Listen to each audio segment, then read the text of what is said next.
All right.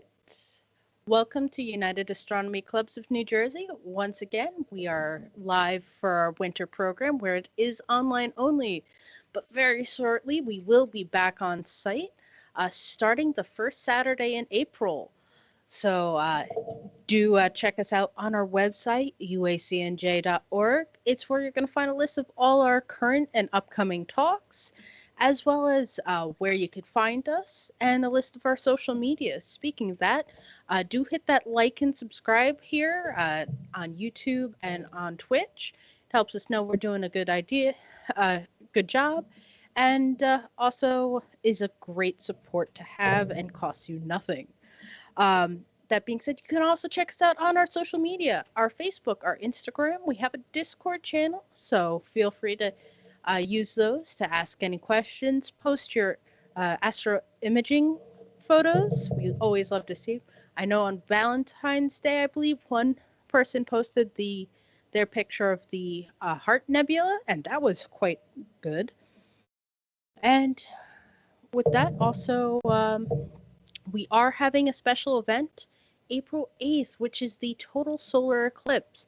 And now, while UACNJ is not in the path of totality, we're in like that 90 to 95% totality bracket, we are hosting the event for anyone who can't quite get out to totality, but would still like to enjoy the wonders of an eclipse. So do check out our website and our Facebook for information on that event. With that, our main event tonight is, as always, our presentation. This one is Space Weather and its Impacts on Modern Society with Matt Cooper. Dr. Matthew Cooper is a university lecturer at the New Jersey Institute of Technology. His research involves the Earth's magnetic environment as well as the upper atmosphere. He just recently received his PhD in applied physics in May of 2023. So anyone who's a student of physics, feel free to ask him all those very pressing physics questions. I'm sure he would love to answer them. And with that, Absolutely. here's Matt. Thank you very much for that introduction. So good evening, everyone. As you said, I am Matt, and tonight I want to talk a little bit about space weather, because it's something that gets a lot of terminology thrown around about it, but what really is space weather, and how do we classify it? So what is weather? That's kind of where you have to start out. Whenever you're going to talk about space weather, it's important that we all share a definition of what we mean when we say weather. Merriam-Webster defines weather as the state of the atmosphere with respect to heat or cold, wetness or dryness, calm or storm, clearness or cloudiness. So really kind of all these different quantities, like, well, we can feel when it's hot or cold. But why do we care so much? Why do we need so much language to talk about weather? And why do we devote literally millions of dollars a year to studying it? Well, uh, weather has been impacting life on Earth since there's been life on Earth. There was life on the planet. The weather has been here. It's changed drastically over the eons. But even in modern day, the weather is still very much an intricate part of human existence, both the pros and the cons of that. Weather is important. It brings rain. Rain is what helps crops grow. Unfortunately, if you have overabundant rain or flooding, you can ruin entire crop fields. If you have hailstorms or tornadoes, those can completely decimate certain crop fields. This is a photo here taken from some hail damage in Mississippi. This was a corn crop that has been very devastated by the hail. So, any agrarian society, we have a lot of farming.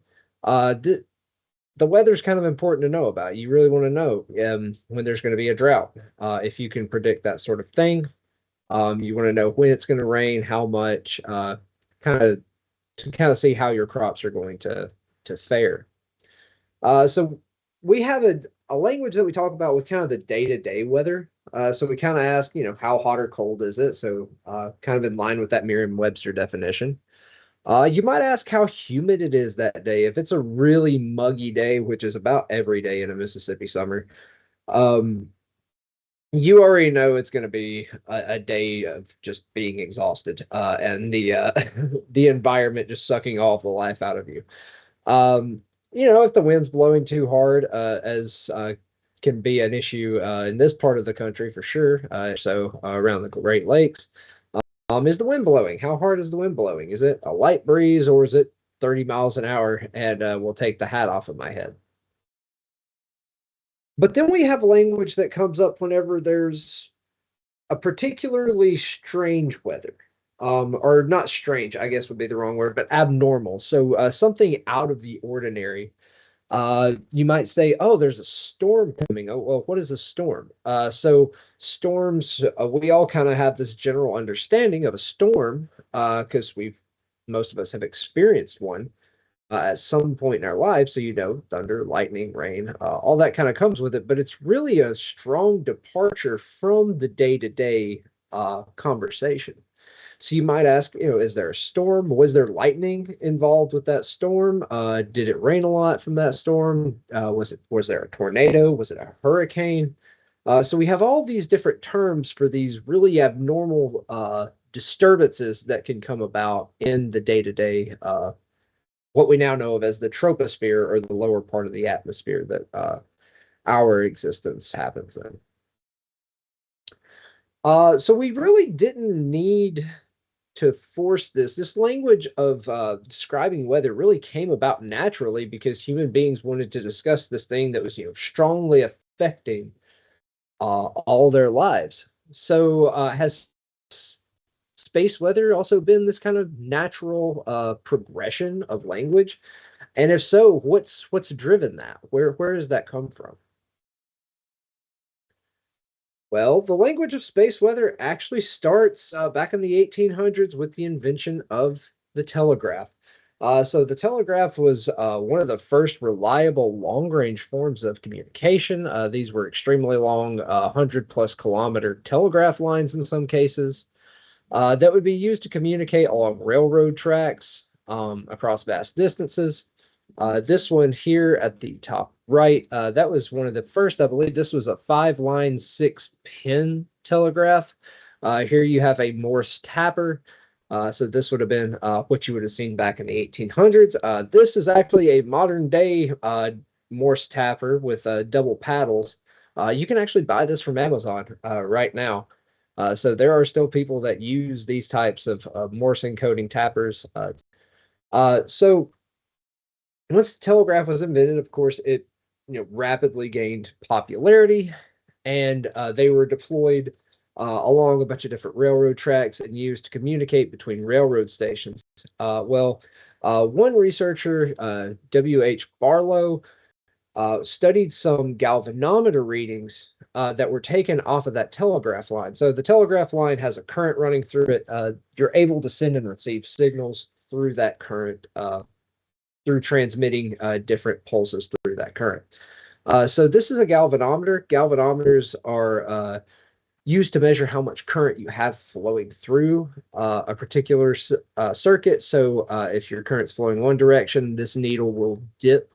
And if it's flowing the other direction, this needle will dip the other way. So that's what's being shown here in this plot. So this was taken from a telegraph line from Derby to Birmingham, England. And you can see these strong uh, up and down, so oscillations in the direction that the needle's deflecting. Sometimes it's deflected one way, and then sometimes it's deflected the other. So there's kind of this day to day. So these are days of the year, so 18 to 20. So you kind of see this day to day change, and it really wasn't apparent what was causing that. Why is there just this random change in the current in the wire based on whether it's day or night? That kind of seems like a weather effect, but I mean, no weather that we knew of was causing this. So where is this coming from? And then in August to September of 1859, the quote unquote big one in space weather hit. So this was a magnetic storm that came off of a flare. This was as far as we know, the strongest magnetic storm that has ever occurred. And we'll talk a little bit about what I mean by magnetic storm in a minute. Um, but this was a very, very powerful event.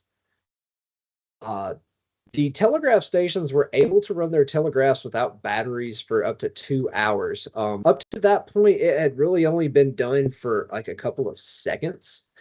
And they were able to complete, two stations were able to completely take their telegraphs off the batteries and carry on a conversation. And then once the aurora had subsided, so they could see aurora in the sky above the telegraph wire. And then once the aurora dissipated, they then had to hook back up to the battery. So there was some relationship between whatever was causing the aurora and whatever was causing these oscillations in the telegraph lines and allowing them to be able to run the telegraph without batteries because something else was generating a current.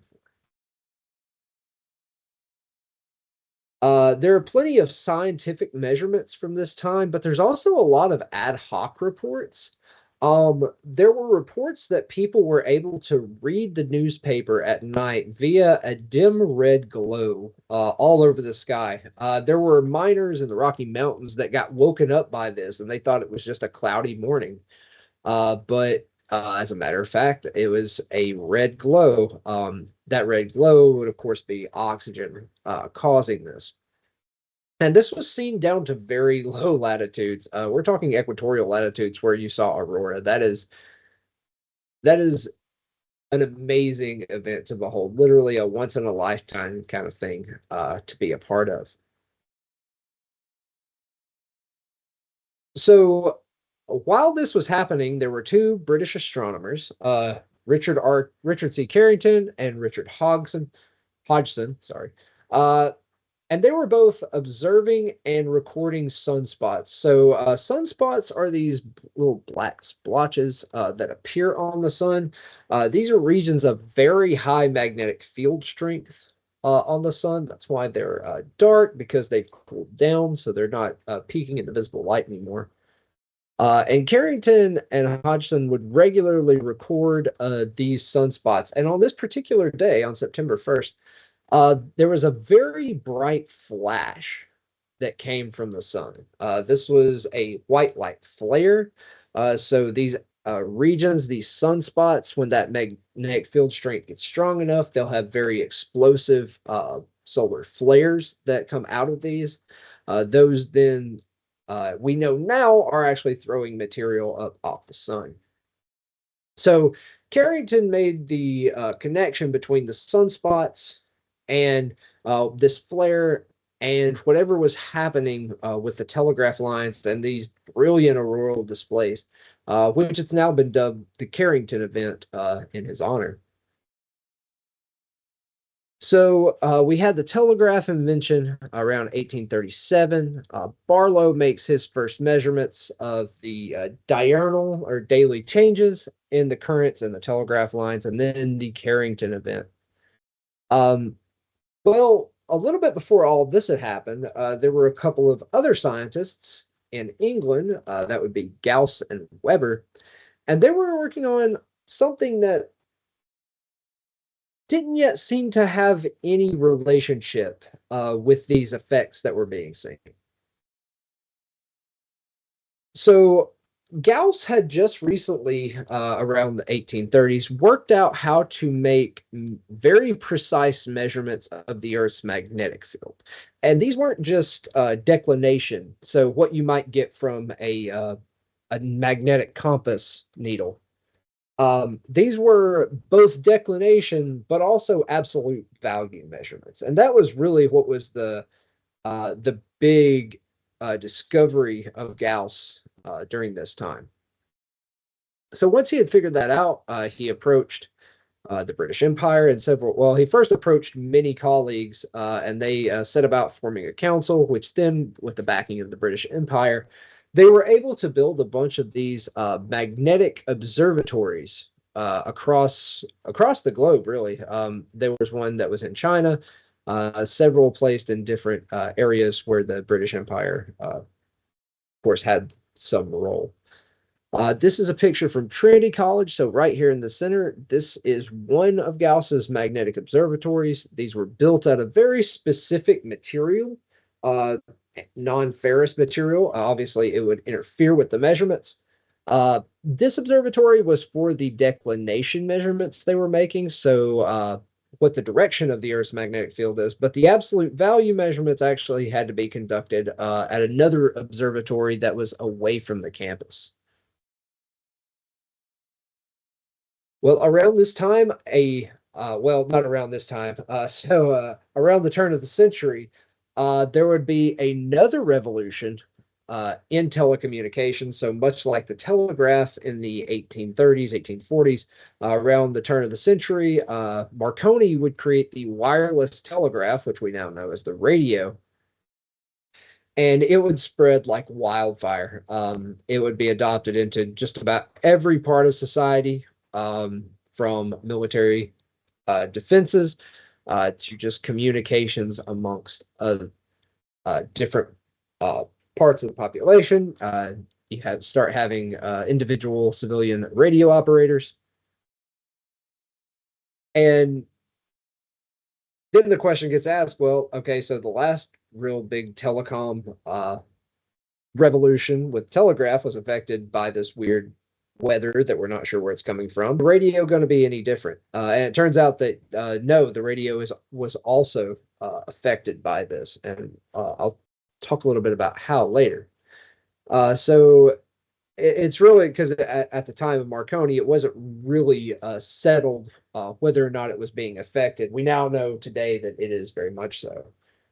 So the connection between the effects that we saw on the Earth, the effects in the telegraph lines and the aurora, there had to be some connection with the sun based on Carrington's work. So the the task of figuring out that connection uh, really set off on a more rigorous path in the 1900s. There had been a lot of speculation, but something around the turn of the century really seemed to reinvigorate the investigation.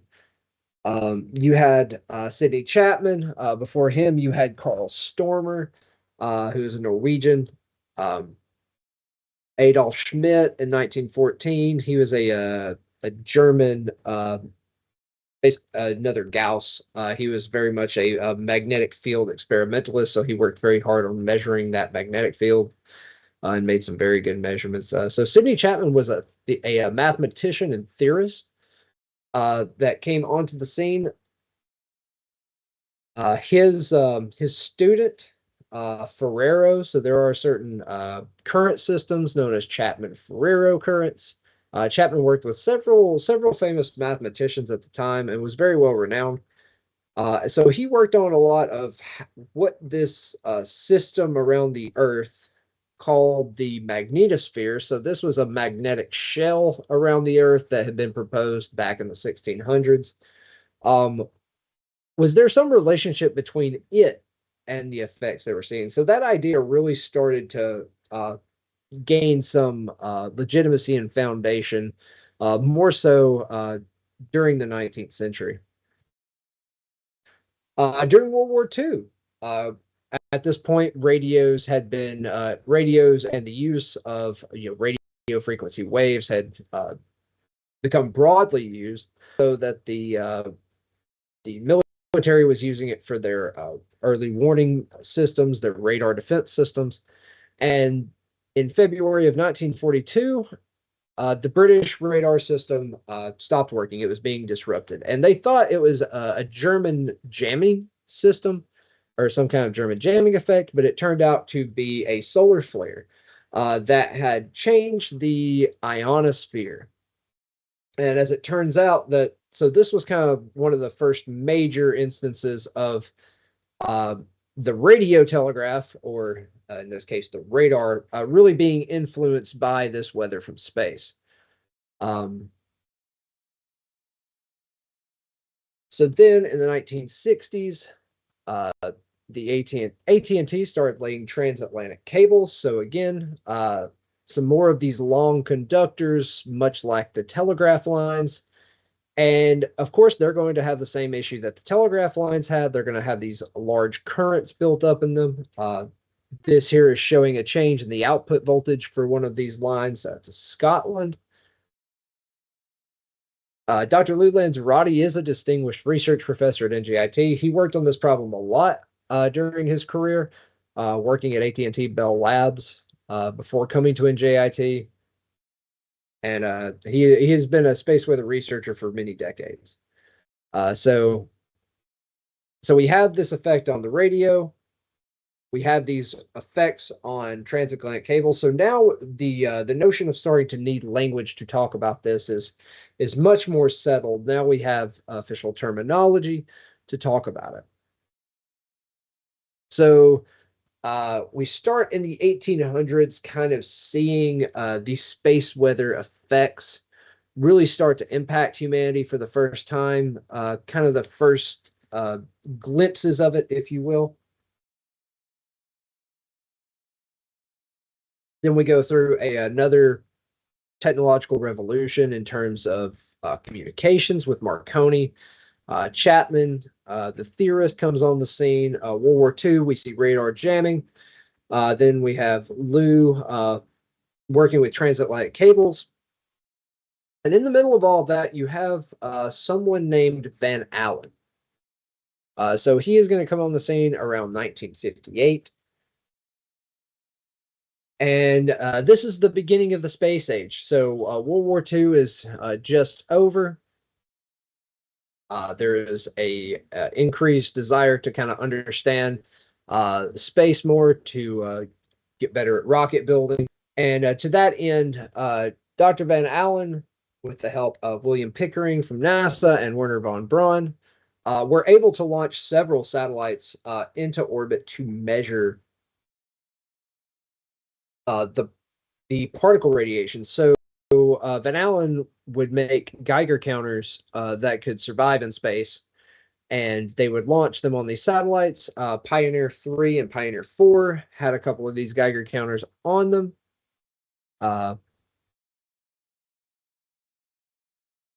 So then there was the loss of the Telstar satellite in 1962.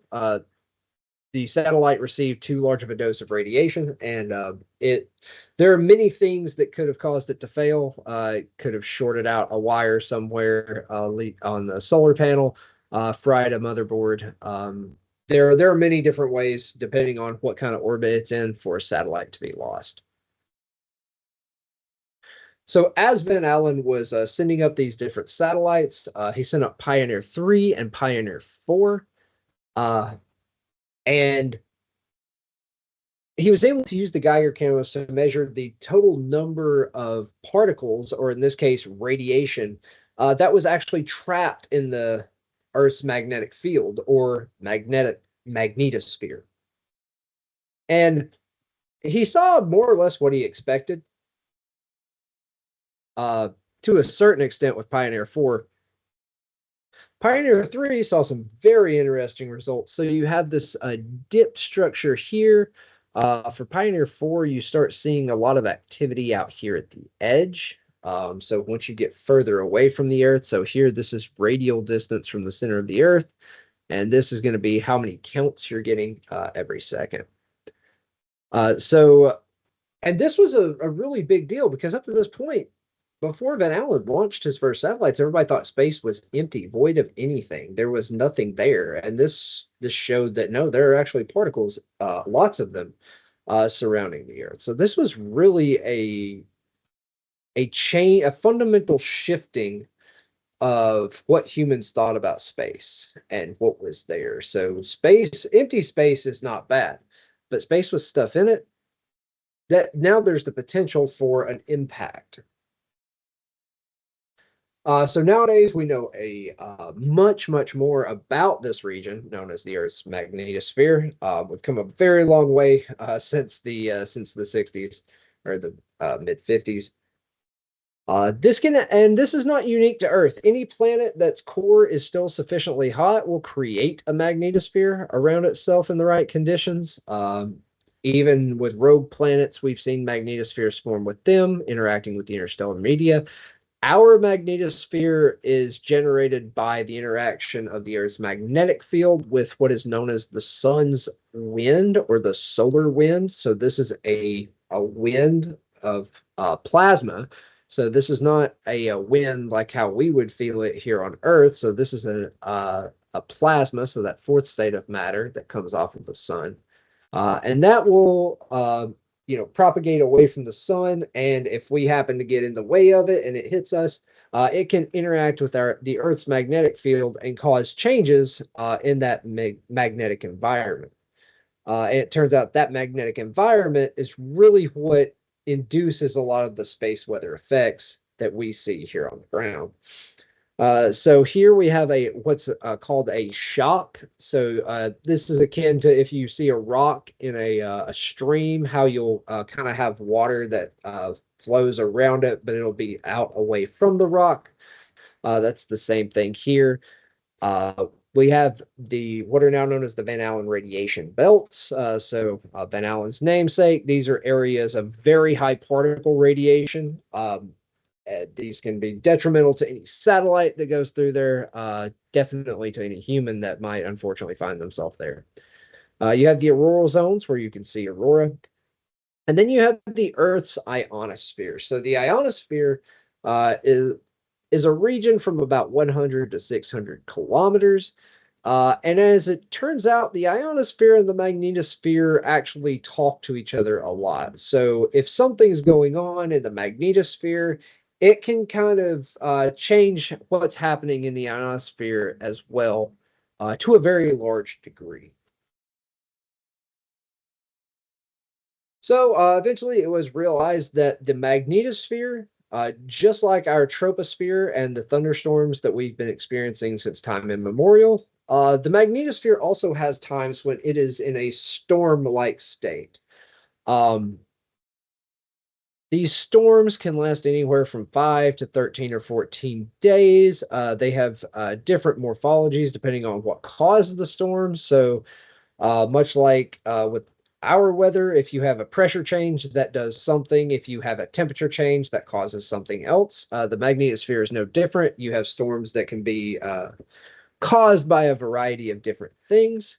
You also have a less drastic effect called a substorm. Substorms occur more or less daily. You can get 1 to 3 a day. They're kind of mild. They last about 40 minutes, and then things go back to normal. With a storm, you get one of those about every month, usually on average. They can vary in intensity. Usually, you get more as the solar cycle increases. What is a solar cycle? Well, I'll talk about that here in just a second. So, but we do get these storms that are these very large, very drastic, very apparent disturbances that, much like a thunderstorm, show very unique features. Well, our understanding of the magnetosphere was coming along just in time for yet another technological breakthrough. And this would be one in positioning and the ability to precisely determine your location using GPS. So in 1973, GPS was initiated. This was a civil military partnership. And it was later discovered, so it wasn't, they didn't really know initially how much of an effect it was going to have, but it was later discovered that as these signals travel through the ionosphere, it can also change them, which will create errors in your GPS positioning, and sometimes you won't be able to get a position to within a certain accuracy. So we've had many scientific investigations of the magnetosphere over the years, trying to determine how it works, physics of it is, how could we forecast it, so that we can help mitigate some of these effects from space weather. Because as humanity has gotten progressively more and more technologically advanced, it seems that we're getting progressively more susceptible to space weather effects as we go. So this is two of the missions that have investigated the magnetosphere. Again, there were many others starting in the 60s and the 70s. You had AMPTY, you had CRESS, you have Arase, which was a recent Japanese satellite. So these were two of the of NASA's magnetosphere missions, the NASA Van Allen probes that launched in 2013, and then the magnetospheric multiscale mission in 2017. The Van Allen probes, the Van Allen probes were pretty impressive. They spent 7 years inside the Van Allen radiation belts, taking measurements, and they still could have kept flying if they hadn't ran out of fuel. It was a sad day when we had to turn them off because they were still getting good measurements. Those were impressive machines. When you get to the radiation belts, it's interesting making satellites because particles stop caring about walls. They just go through them. There's not a wall when a particle gets fast enough. So it gets very interesting trying to detect things when the notion of walls goes away. Okay, so here's our timeline of events again. So this has been kind of a timeline by sunspot number. So now we realize that the connection between sunspot number uh, and space weather is that those sunspots are creating uh, forms in the solar wind or other things like flares that come and hit the Earth. That hits the Earth, the magnetosphere gets disturbed. It enters into a storm, and those storms can create the effects that we've been seeing. So then the question is, well, what are some of those effects that we see, and what is the language now that we have to talk about? So, some modern examples of space weather language would be ground-induced current systems. So, these are the current systems that created the currents in the telegraph wires and the transatlantic cables. So, as the magnetosphere gets disturbed, it will induce these changes in the Earth's magnetic field, which then induces the currents in the ground. You can have an increase in the number of electrons in the ionosphere. So we call that the total electron content in the ionosphere, or TEC. That's a measure of, well, how many electrons are in the total ionosphere. So that can affect your radio signals. If the electrons increase, that's going to change the properties of the media that your radio waves are going through. So it can attenuate your signal, or it can also change your skip distance, so where your signal is being received at. For GPS, it can change the path length, which will give you, of course, errors in position. There can also be a drop in what's called the disturbed storm time index. So this is a modern space weather index. It uses magnetic observations, much like Gauss and Weber took, in order to uh,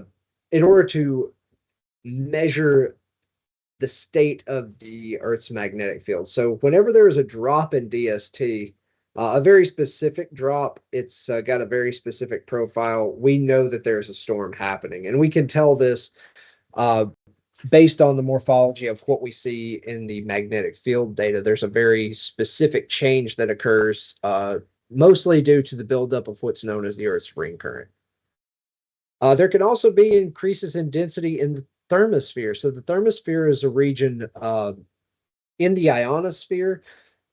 This is a neutral part of the atmosphere. This is also one of the major space lanes. So this is part of a LEO orbit where satellites are flying through. So most of your mega constellations, Starlink, the Blue Horizon constellation, those are all going to be in and around the thermosphere. And I'll talk a little bit about what those changes can mean for satellites. So these impacts, of course, your GICs are going to get all of your long conductors. TEC is going to affect any type of signal propagating through. And then thermospheric density can lead to what is known as satellite drag. So the major issue in regards to power grids and geomagnetically induced currents. So we don't have telegraph lines anymore, so that's not really an issue anymore. Now we have power lines. Um, Most of our systems are pretty resilient to a nominal storm. So even if you do have a really strong current that, say, builds up and knocks out a major transformer, usually you can bring in a transformer from somewhere else to replace it. The big problem is whenever you have like a Carrington level event. In those cases, you don't have enough spare transformers. All the spares have been used at that point. So you're looking at like 4 to 5 month lead times, getting certain parts of the grid back online. So this has been uh, a national security concern, and there's been a lot of effort put into forecasting just for this issue, so that our power grids can be resilient to whenever this might occur. So then there's, of course, high frequency communications, radio communications. So in radio communications, some of them, of course, do line of sight, but some of them will use the ionosphere as kind of a mirror. So you can send your signal up onto the ionosphere and then let it bounce back down. And you can actually transmit signals very long distances. Uh, what happens whenever you have a magnetic storm is that ionosphere is going to move up and down as the TEC changes, so the total electron content changes. The height of the ionosphere is going to change. So now the height of your mirror that you're bouncing off of changes. So where your signal goes is going to be different. So this can cause fade outs, much like what happened during World War II with the British radar defense system. You can have times when you just cannot send signals and receive. And this affects all kinds of industries. All branches of the military have this issue. Airlines have to maintain constant HF communication, which can be difficult if you don't have the ionosphere. You have civilian ham radio operators, radio broadcasts, and it can even cause issues with satellite downlinks on certain bands. Then there is GPS. As I said, GPS signals have to pass through the ionosphere. If you have a change in the total number of electrons in that ionosphere, it's going to change the path length of the signal. That change in length leads to a perceived change in position that isn't actually real. And this can create all kinds of issues with any GPS system. As we become more reliant on precision GPS, such as in like construction sites, this is going to become a much more known issue. Even now, like because there are days we work with GPS systems, like this is the best thing ever, and then there's others this is a piece of junk. Why do we have this? That may not be the equipment's fault. It could be, but it may be that there's a lot of geomagnetic activity that day, or there's a storm or a substorm happening, and that's causing your GPS to lose signal lock. There are oil rigs that are GPS locked as well, so if they lose lock, they can drift several meters, which can be a really bad day if you're drilling. Of course, ships use these as well, and even now personal electronics. So this can throw off your GPS in your car, in your smartphone. So this has really broad-reaching effects in terms of weather and space weather. Probably the most pressing issue with space weather right now, apart from the effects on kind of our daily lives on the ground, is the effects on our satellite infrastructure. Satellites in the magnetosphere, which there's a lot of geostationary TV satellites and the like.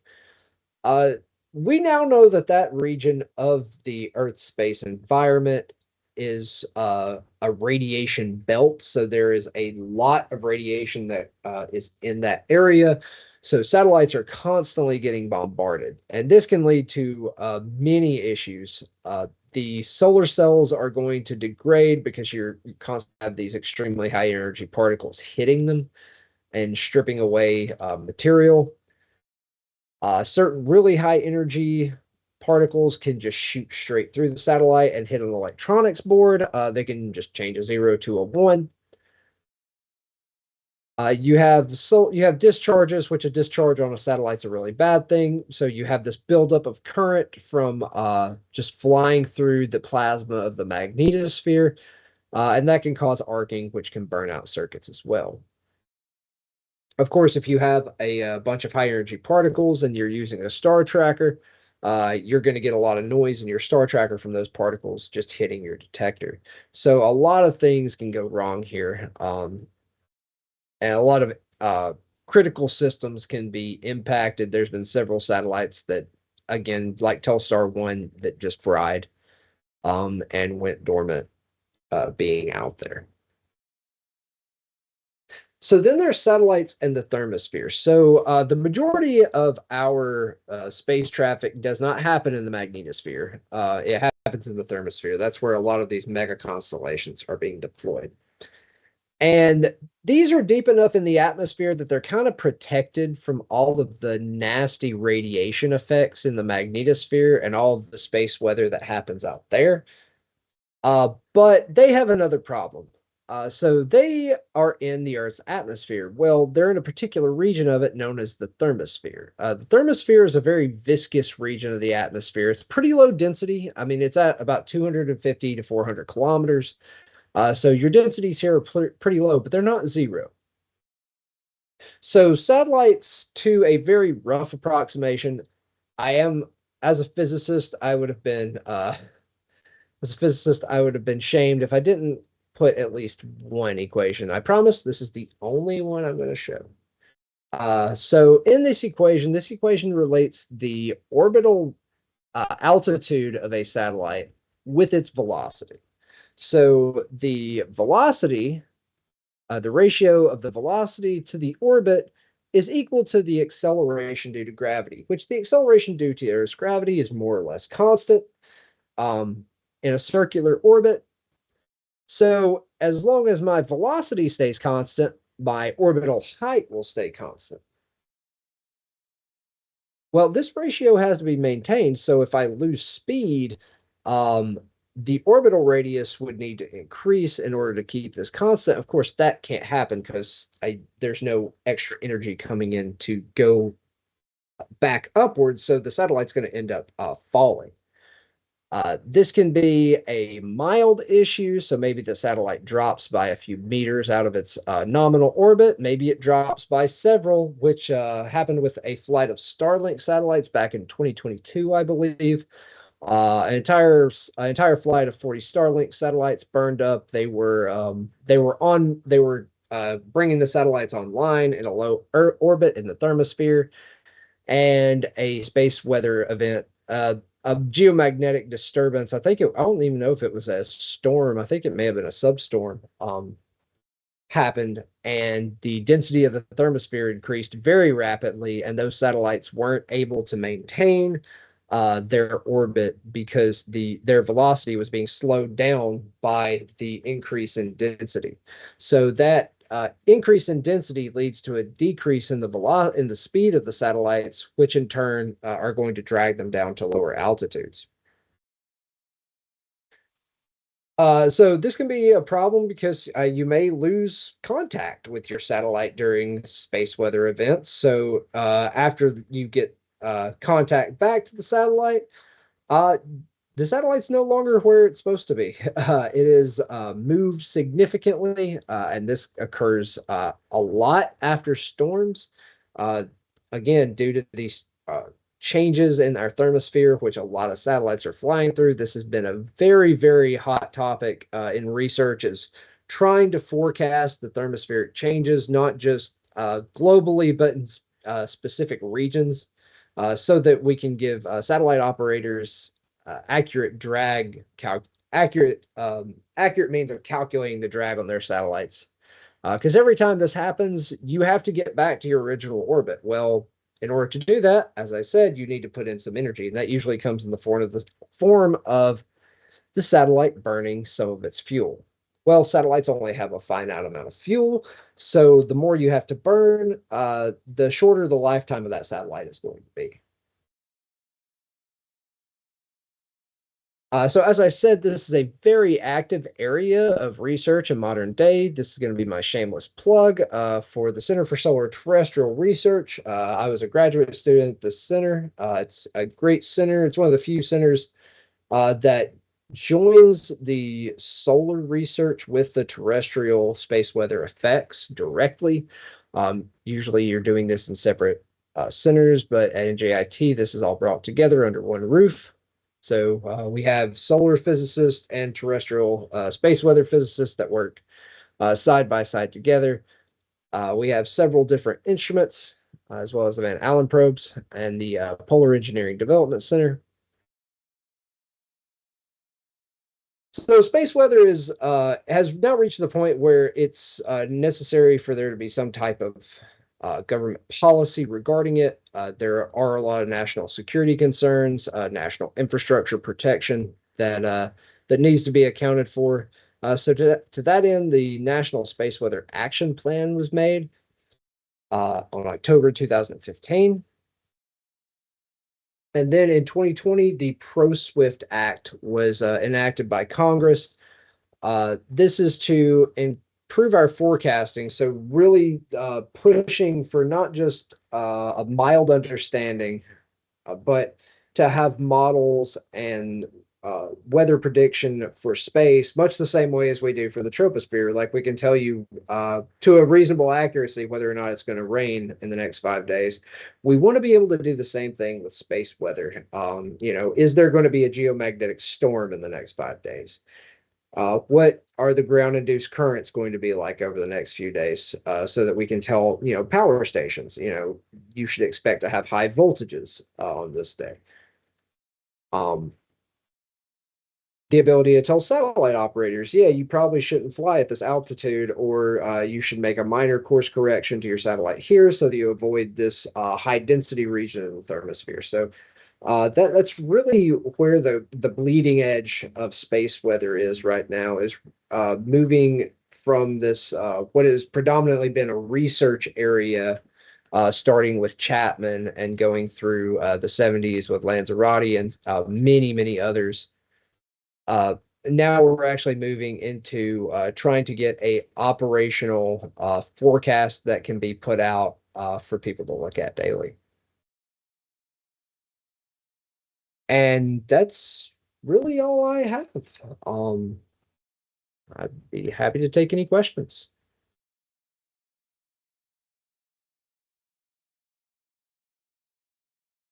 It really helps if I remember to unmute my mic before starting to talk. Pro streamer strats. Thank you so much, Matt, for a great presentation. So we are doing a question and answer session. And I have to forewarn you, Matt, they have some excellent questions. And we start off with the nice, easy ones, and they slowly ramp Oh up. boy, it's like a game. I'm excited. All right. So the first question is, what was your PhD thesis about?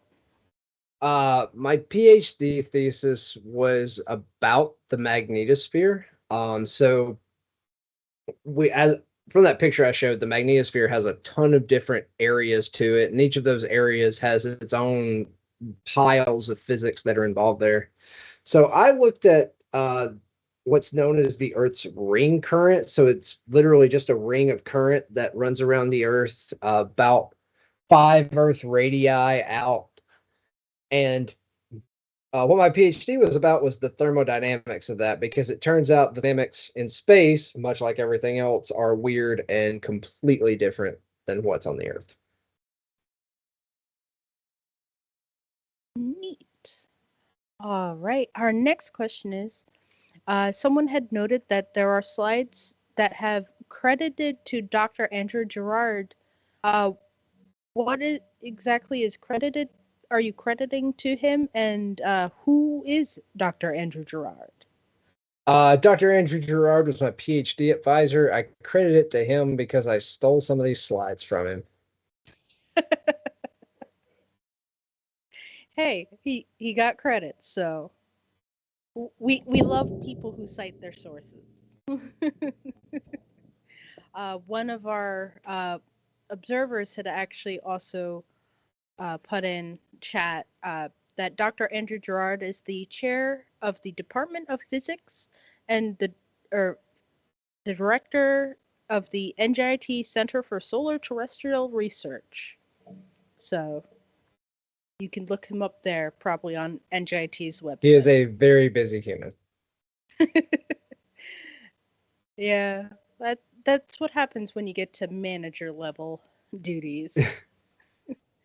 All right. So our next question. Does the Gauss you mentioned have anything to do with the Gaussian blur option in Photoshop? As far as I'm aware, yes. Because that is related to the Gaussian function, which was, yeah, if you hear Gauss in a lot of different mathematics, physics, electrical engineering, that's all the same person from what I'm aware.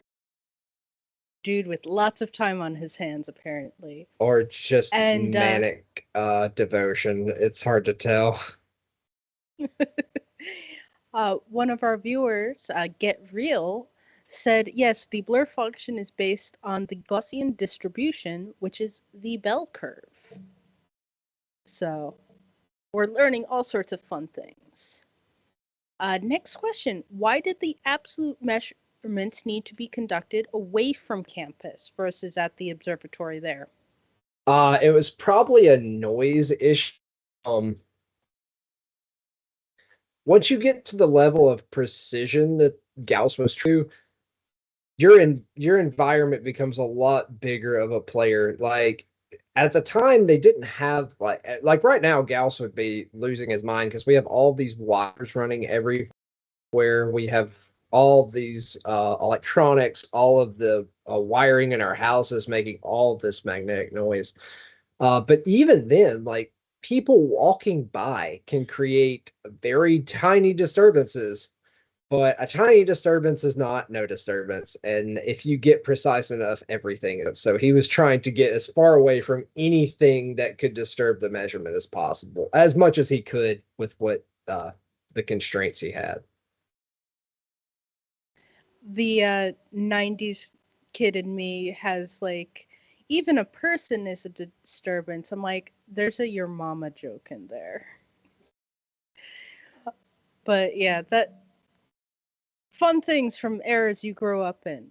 Uh, Here's a fun comment I think you'll get a kick out of.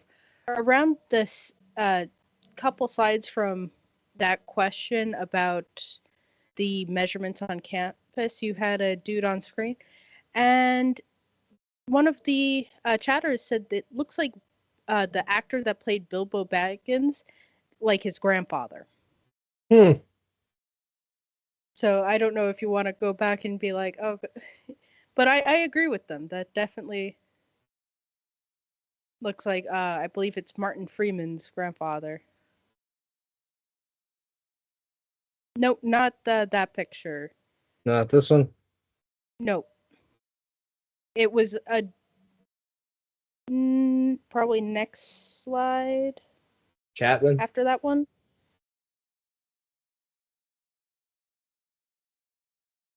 That one. Uh, you already passed it, but yeah, the This one. Chapman, Yeah. Kaplan, Yeah. yeah, Sydney Chapman. Chapman. Hmm. I didn't think about it, but now I can't and now unsee and now it. you can't unsee it. I thought you would find that funny. All right. Our next question. Are the transatlantic cables the same that they had trouble with the sharks thinking they are tasty? I'm not sure. I don't know if they ever had any sharks bite. I mean, usually with any cable that you put anywhere, animals get curious, so I wouldn't be surprised. This is an issue we have with any of our remote equipment is that any squirrel or chipmunk or rat, they just find wires super tasty. Yeah, it also doesn't help for a period there uh, in the last 15 years, they were also making wires out of peanut derivative oils. And Oddly enough, Oh, rodents love peanut derivative oils. they love anything that's food. uh, which has since been changed. All right. Smart. So our next question is uh, you had a group shot where a bunch of guys were holding up something above their head, and what were they holding above their head? A giant ballpoint pen. Yes, it was in fact a giant ballpoint pen. Yes, this was the Giants ballpoint, and it was the first success. No, so this was I think this may have been Pioneer 2, the model of the satellite. This is actually a scale replica of the Pioneer satellites. They weren't big. They were pretty small events. I mean, you had two Geiger counters on them, so not much room for a payload. Yeah, I believe one of our observers had actually done some Google research and said the giant ballpoint pen apparently was the Explorer 1 satellite held aloft by Van Allen, Werner von Braun, and someone else. William Pickering. I think he was the NASA director at the time. Or no, it Uh, wasn't NASA. It was something else. and my guess is this viewer thinks you should know who they are based on what they had used as their username. Their original username they had on screen was Get Real, and then they changed it to Lig, Lig.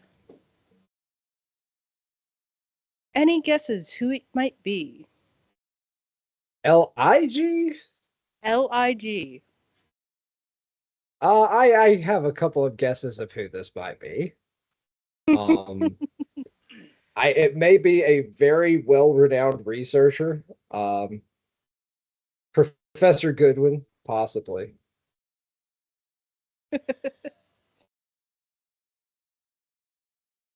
All right. So our next question in line that you had actually gone on to answer later on was what did TEC stand for? And that was total electron content. So we were all paying attention. So the question after that comes to starting with the hard ones. What are the drivers of the 11-year solar cycle? Oh, that is actually driven by the dynamo in the sun. So, the sun has a convection underneath it. So, the brightness that we see, there's a lot of different layers underneath that. So what will happen is that dynamo changes where the magnetic field strength ends. So, you'll see the sunspots actually start to move towards the poles, and then they disappear, and then it'll come back as that dynamo shifts back and forth. So there's a lot of research done on that. It's an entire area of solar research. All right. So maybe we can get a presentation in the future about just that because that sounds like it's a from your I have some summary. suggestions of It's who a could do that talk. very I'm certainly not an expert on the sun, but I can point you to some. all right. So our next question is there an estimate for how many more satellites can go up before things reach critical mass and start creating problems with collision? I that is actually an open question. Technically, you can put a lot of stuff into space. Space is a big place. And our control is pretty good. Even nowadays, like collision avoidance, they're still keeping up, but it is becoming more difficult. So this is actually kind of a doomsday scenario. I forget what it's called. It's a certain it's like a Kepler condition or something. Where essentially if you have a crash, that's going to lead to many other crashes. So this is something that's being actively talked about, especially with these new constellations going up, is what is going to be um what is going to be the upper limit. And right now, it's kind of the Wild West. Like, really, no one's stopping people from just putting up satellites. Like, no governments are actively telling people, no, you can't put that up there. But legislation on that is probably coming very, very soon. Especially with, I mean, the sheer number of people like that are going to be have access to space going forward will be much more than it's ever been. So if nothing is done, like you've already had scenarios where satellites have been blown up using anti-satellite missile tests, and those have contaminated entire space lanes with debris. That debris can then obviously you cannot change the trajectory of debris once it's debris. It's there, and you have to account for that. So the dangerous thing is not just having a crash, which is we're as you get more satellites, of course, is more likely. It's also the debris off those satellites have now created conditions for even more collisions to happen. And then, yeah, once you get a critical mass, is definitely going to be a concern because you can have just a total wipeout of a lot of satellites just with a couple of problems or a couple of collisions.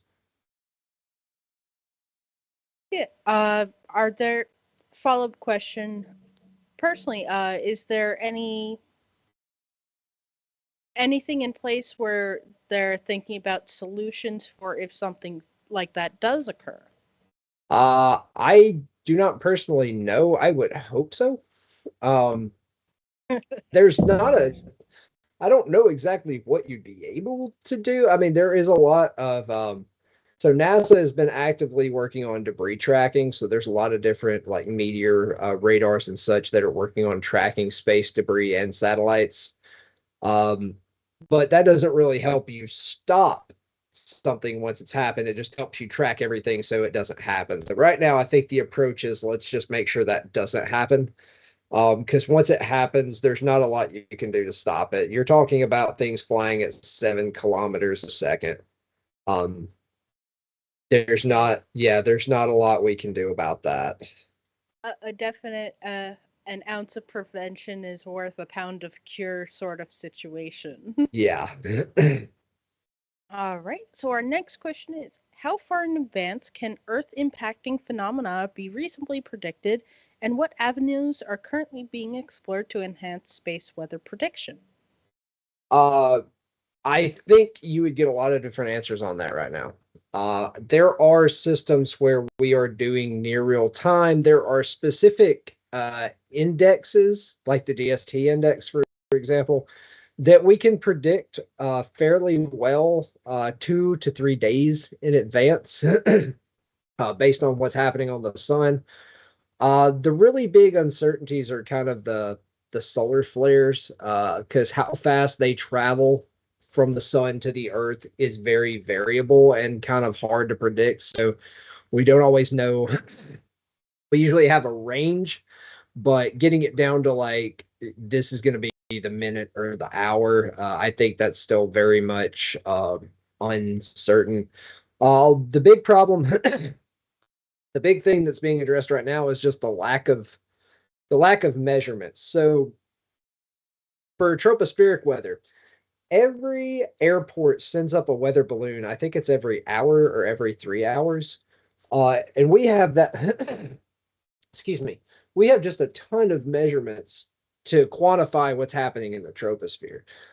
Comparatively, for the magnetosphere, we have 8 satellites. So, and for the solar wind, so that area of almost 98 million miles between the sun and the earth, we have, you know, 2, 3 satellites. So we really don't have the data to make accurate predictions. And this is, of course, a chicken or the egg. Like, can you make more accurate predictions with less data? We can, but we're automatically going to be limited. So right now, there's a lot of just the decadal survey put out. So that was the National Academies of Sciences. Every decade, our section of physics will put out what we think the big science goals are. So a lot of people are looking at ways to get around this issue of because satellites are expensive. I mean, we can't throw up a million satellites. So what are the best measurements that we can use to try to quantify space weather as best as we can and predict it. And I mean, the transit time issue is a big one. There's also the magnetospheric conditioning, and that's going to be hard to get around um, without some type of satellite. But I do think that that's being approached. There are several satellites with NOAA that are supposed to be going up to try to account for this lack of observations. In ProSwift, there is uh, a section of that was devoted to always having some type of space weather measurement on orbit, so that we'll never have like a blackout where we don't have any measurements from the magnetosphere to kind of know what's happening. So yeah, there's a lot that's being done to try to address it, but it is a very, very complex system. Yeah, I didn't actually know that airports were sending up weather balloons They're not big frequently. ones. They're pretty small, I, but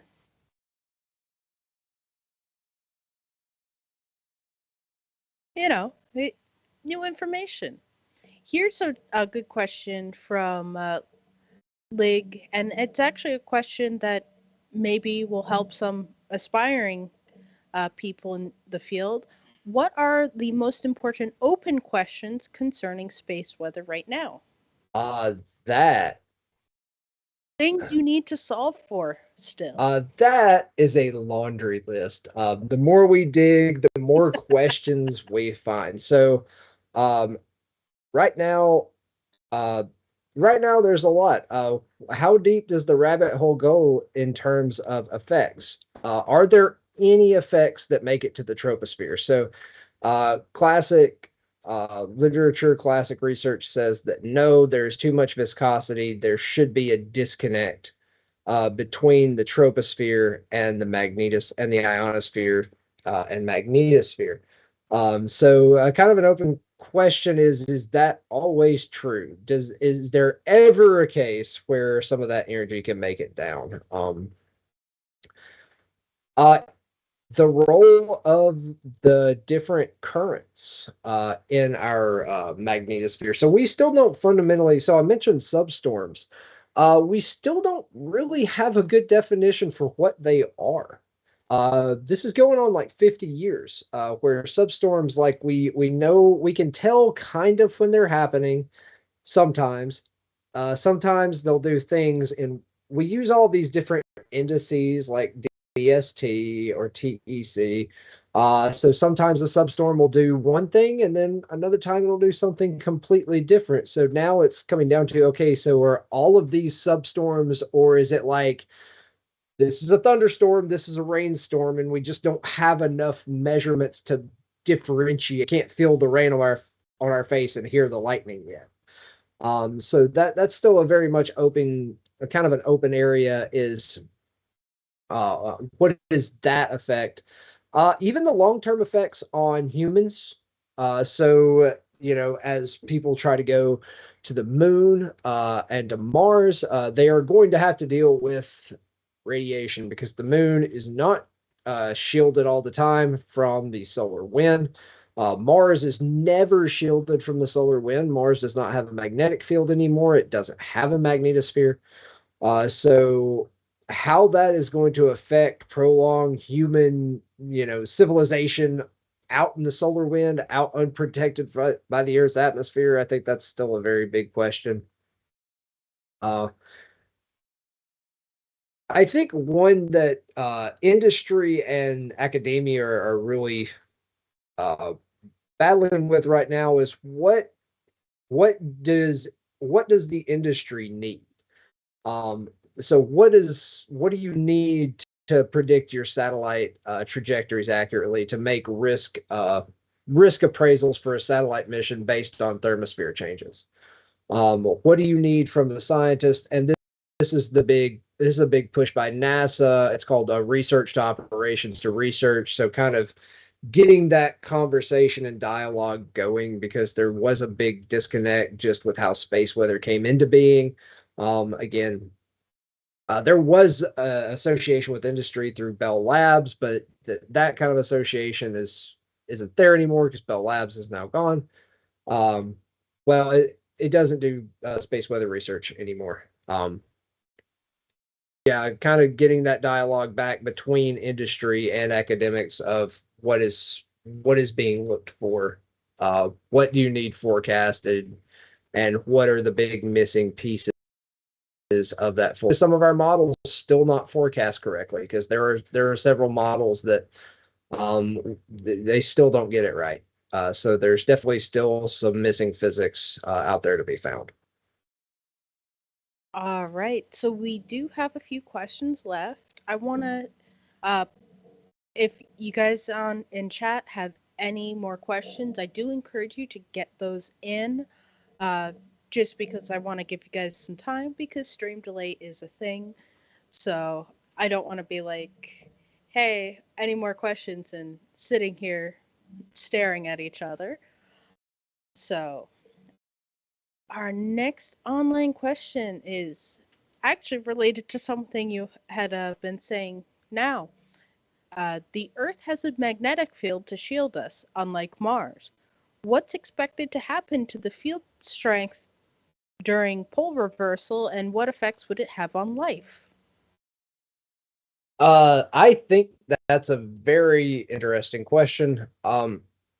I haven't studied pole reversal all that much. I have heard tell of because there are some signatures of geomagnetic activity that get fossilized, like trees. So people have looked at that, and as far as I'm aware, it's not going to be like a Mars situation where the field shuts off and then comes back on. It's the pole's just going to walk over I I don't want to say the time span because I'm thinking it was years, but it may have been hundreds of years that the pole would walk from the northern to the southern hemisphere. As far as changes, it's going to be drastic.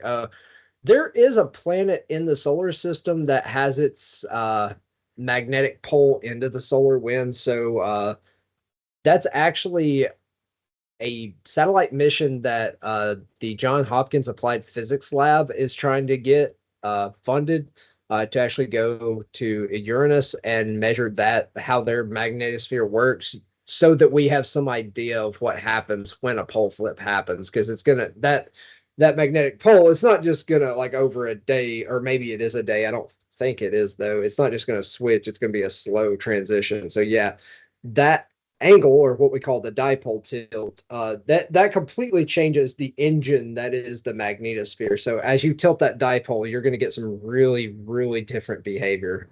I would not say that it is well quantified what that behavior would be. Oh, that also brings up an interesting question. Uh, is that particular planet, Uranus, in the process of a pole switch? Have Um, they looked at that sort of data? Like, I don't think it's known why Uranus has its pole on its side. I think that's still very much an open question. it got Was tired, needed a nap. or it got hit really hard by something,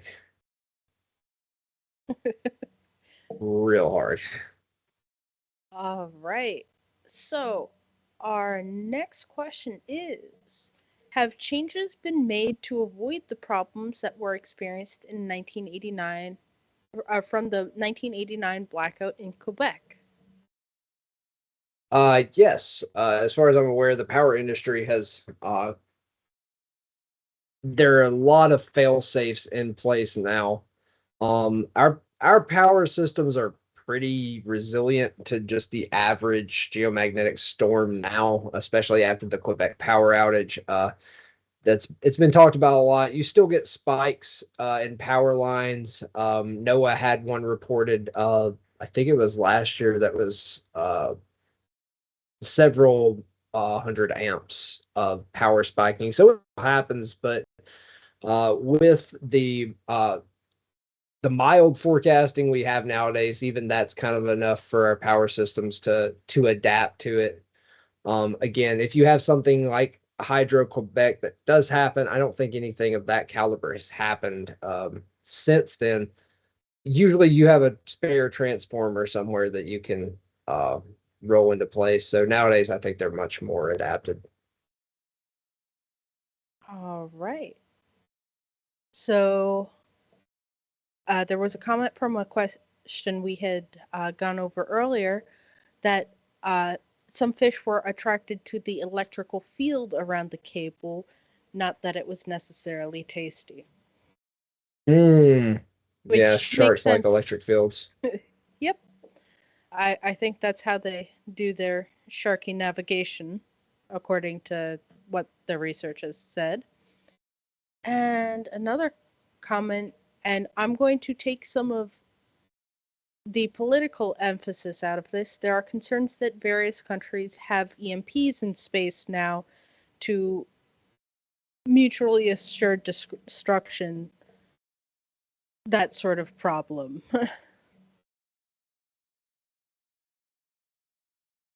Like if you if things bad things happen, everything dies as far as satellites.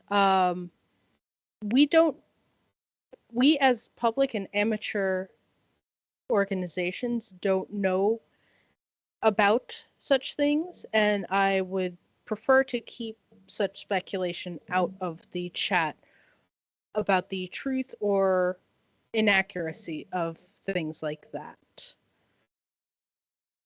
So, but I did want to address that, not that we're trying to hide anything, but some discussions are less better left to other forums. So, again, any last minute questions, do get them in. I want to thank you, Matt, for a great presentation. Oh, I'd thank love you. to My have pleasure. you here for another presentation sometime, hopefully. I know you've had various fun science adventures off in various countries. I think Svalbard was one of them.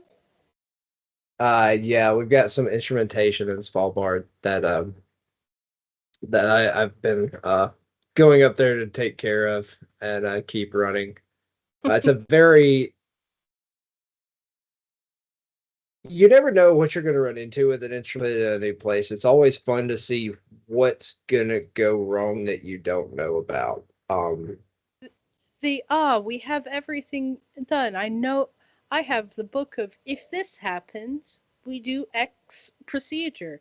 And then you get it into the new, and that's an entirely new problem.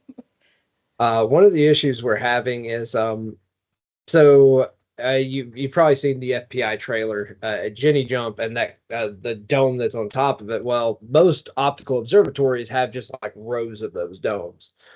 So the observatory we're at there, the dome actually leaks a little bit, and they didn't get the domes. They're replacing them because they're leaking, but they didn't quite get them replaced before this season.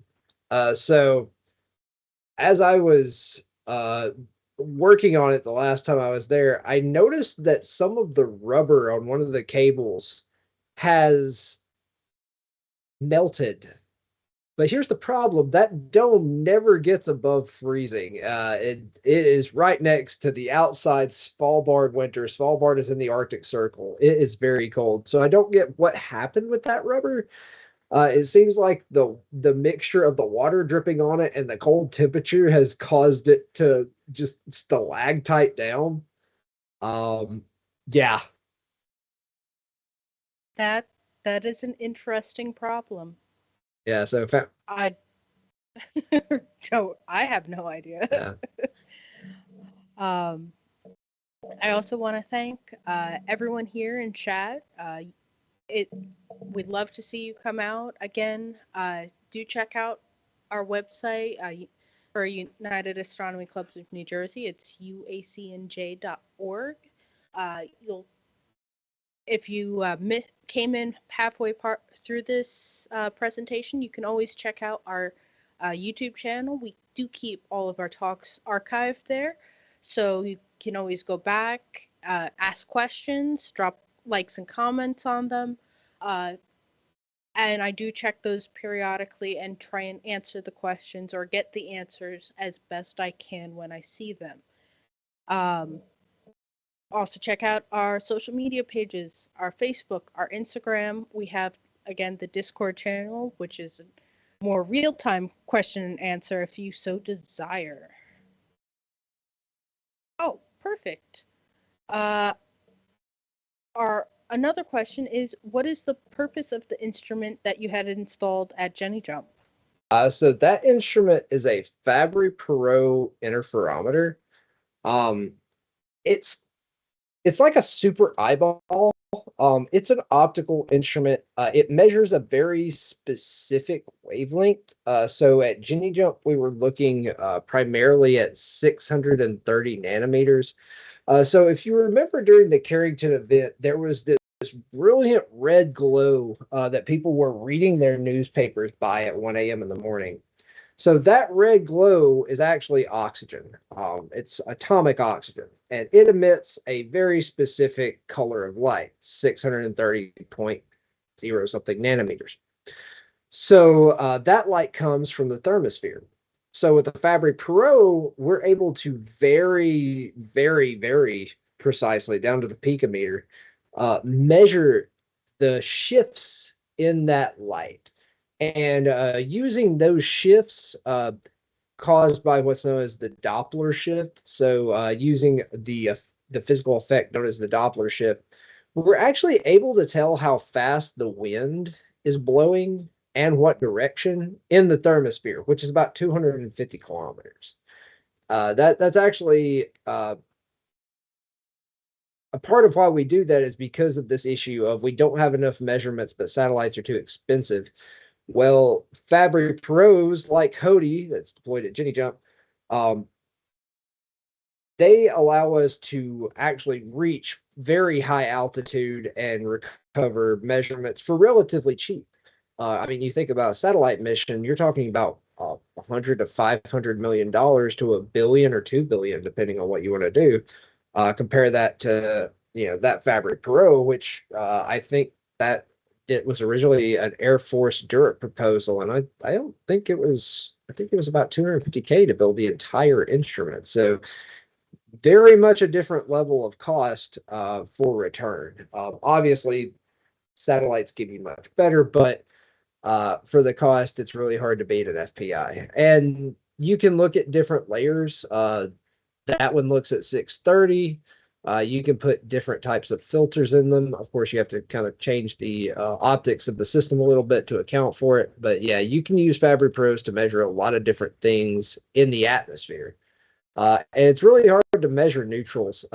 Ions are usually pretty easy to measure with like radio or something. But neutrals are notoriously difficult to measure with anything but a satellite. All right, perfect. Well, it looks like we are at the end of our questions. Once again, thank you, Matt. Thank you, chat. Do hit those like and subscribe buttons on our YouTube and Twitch. Let us know we're doing a good job. When I did check at the beginning of the stream, we were actually only 2 YouTube subscribers off of 500. So 2 more, and we reached that 500 goal, and then I have to come up with a different goal. All right. Our next live presentation will actually be on the first Saturday of the month with Lonnie's What's Up in the March Sky. And like I said, we are starting our on-premise season on the first Saturday of April. And 2 days later is actually our solar eclipse event. So do check out our website for details on that. Matt, if you happen to be in the area, feel free to stop in. I'm sure people would love to see you and say hi. Um, but with that, have a good night, everyone. Clear skies and good seeing.